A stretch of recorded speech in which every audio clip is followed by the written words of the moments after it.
গাজায় স্থায়ী যুদ্ধবিরতির দাবিতে একমত হয়েছে মুসলিম দেশগুলো। শুক্রবার তুরস্কের আন্তালিয়ায় অনুষ্ঠিত কূটনৈতিক সম্মেলনে একথা জানায় অংশ নেওয়া দেশগুলোর পররাষ্ট্রমন্ত্রীরা। সম্মেলনে অংশ নেওয়া দেশগুলোর মধ্যে আছে ফিলিস্তিন, তুরস্ক, সৌদি আরব, মিশর, বাহরাইন, কাতার, জর্ডান ও ইন্দোনেশিয়া।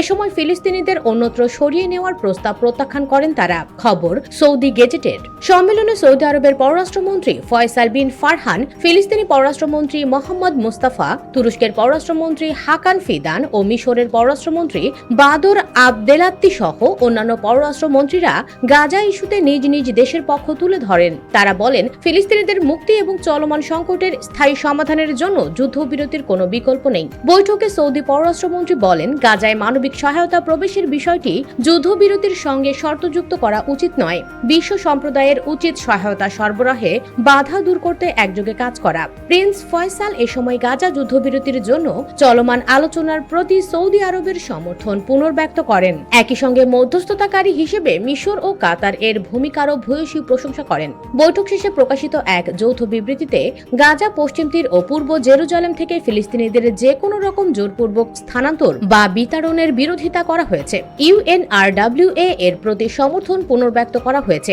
গাজা, পশ্চিম তীর ও পূর্ব জেরুজালেমকে একত্র করে ফিলিস্তিনি কর্তৃপক্ষের অধীনে আনার আহ্বান জানানো হয়েছে। অবিলম্বে একটি স্থায়ী যুদ্ধবিরতির দাবিও জানানো হয়েছে, যা জাতিসংঘের প্রস্তাবসমূহ অনুযায়ী হওয়া উচিত। দখলকৃত ফিলিস্তিনি অঞ্চলে ইসরায়েলি আন্তর্জাতিক আইন লঙ্ঘন, যেমন বসতি সম্প্রসারণ, ঘরবাড়ি ধ্বংস এবং জমি দখলের কঠোর নিন্দা জানানো হয়েছে।